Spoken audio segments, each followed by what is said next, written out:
il ne faudrait pas. C'est comme chez le garagiste. Vous y allez pour faire vider le cendrier et vous changez la bagnole. Quand je suis rentré dans le cabinet de consultation, j'ai compris que ça allait mal se passer. Il me regarde, il fait 3 fois le tour, il me dit, dites 33. Oui, non, ça c'est des choses que j'ai déjà.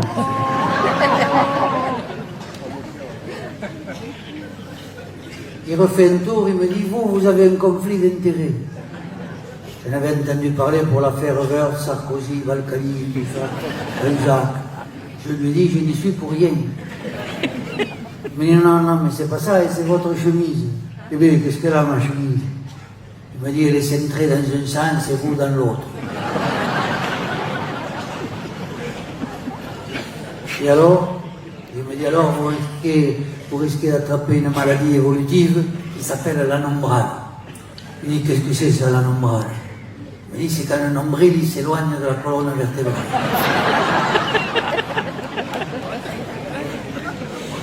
Et alors, on va vers quoi? Oh, il me dit, ça fait pas en descendant, il n'est pas épachant. Non, il va falloir faire un régime. Vous mangez beaucoup? Je lui ai dit, chez nous, on a une devise, pour manger un bon poulet, il faut être 2, le poulet et moi. Alors, il me dit, il est bon votre poulet au moins? Et on l'achète à la halle. C'est vrai qu'on achète toujours la viande à la halle, nous autres.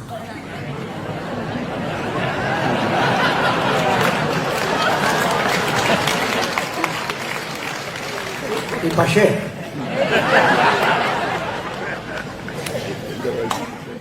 Et vous buvez beaucoup? Et je fais mes 2 litres. Et il me dit, vous avez qu'à le couper à moitié avec de l'eau.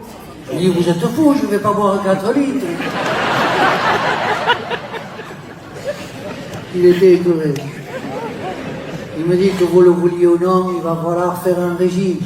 Il dit, écoutez, votre régime, je veux bien, mais je vous préviens tout de suite, le cochon n'est pas négociable. Et pourquoi ça? Ah, parce que chez nous, c'est une institution, le cochon. Une institution socio-culturelle. On en mange tous les jours, au déjeuner, dîner, tout ça. Même les enfants sont exposés, avec le 4 heures et tout. Non, c'est pas possible.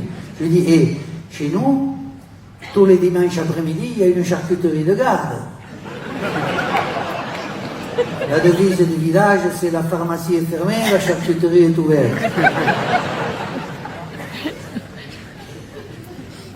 Et même, on a réuni le conseil municipal, on envisage la construction d'une salle de shoot,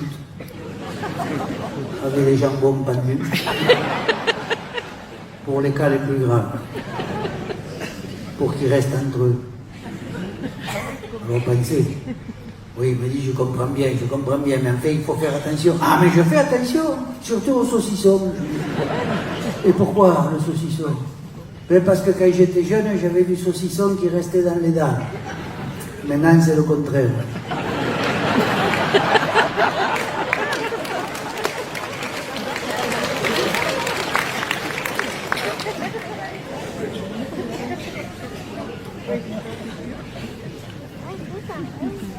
Il me regarde, il me dit, à votre stade, je ne vois plus que le sport.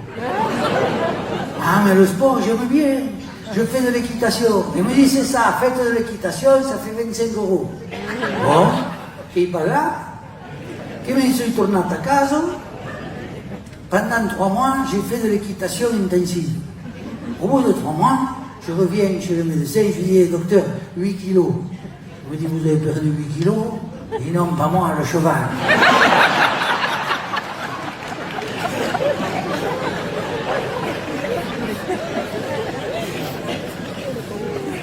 Il me dit, il faut changer de sport. Et qu'est-ce que je fais? Du vélo, faites du vélo. Avant de faire maigrir le vélo, il va falloir pédaler.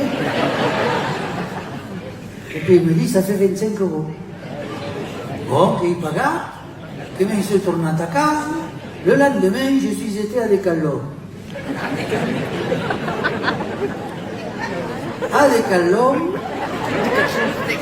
che te rompati in bicicletta, attenzione, il VTT 10 vitesse. tutto il ruglio, tanto chi cau un cau, la sacoche, la pompe et le bidon.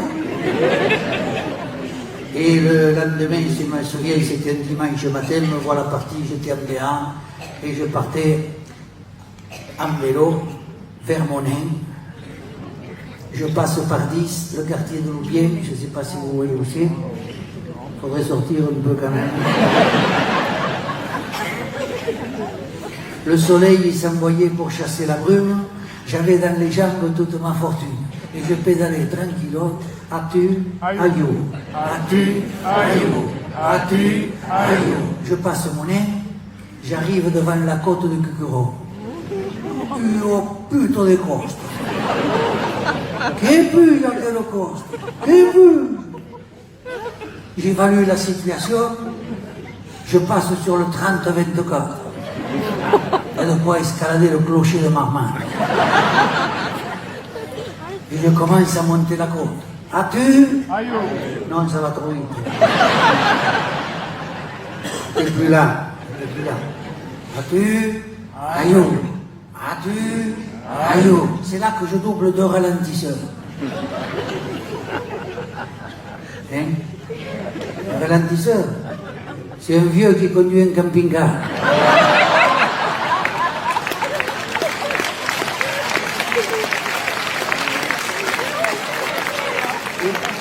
Vous ne pouvez pas vous tromper, il y a marqué rapido dessus.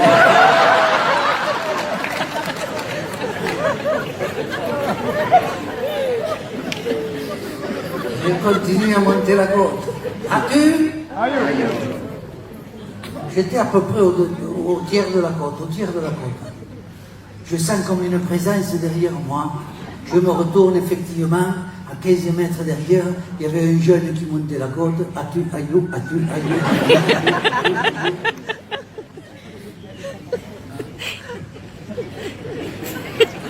Un quoi. Alors je lui ai fait ce qu'on fait dans ces cas-là, je lui ai fait... Ne voulez pas ça. Il avait envie de discuter, pendant un moment on a parlé, oui, pendant un moment. Et c'était surtout lui qui parlait.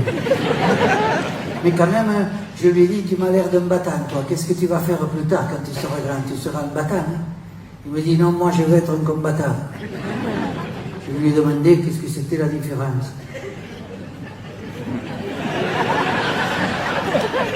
Il me dit, ça saute au cul. Mais encore. Et il me dit, le battant, il se bat pour lui-même, le combattant, il se bat pour les autres. Encore, je vous dis. Et là, c'est là qu'il m'a demandé, lui, il m'a demandé ce que j'avais fait de mes rêves. Et mais pourquoi tu me demandes ça? Ça te regarde pas, ce que j'ai fait de mes rêves, et puis ça fait un moment que je rêve plus, qu'est-ce que tu m'embêtes avec ça, là? Il avait l'air vexé. Mais je le trouvais sympathique, il me semblait le connaître, je le trouvais sympathique. Je me suis dit, quand même, on va continuer la conversation, mais on va échanger. Alors je lui ai dit, et toi, comment ça va avec les filles?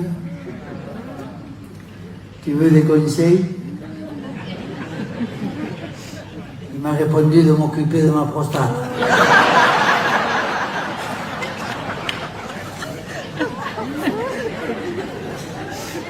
Du coup, c'était moi qui étais vexé.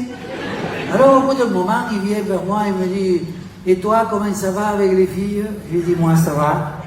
Ça n'a pas l'air d'aller. Je te dis que ça va. Oui, mais qu'est-ce que c'est qui ne va pas? Je lui dis, oui, bon, je lui dis, c'est quand je fais l'amour, j'entends des sifflements. Il me dit, alors, à ton âge, tu t'attendais à quoi? À des applaudissements?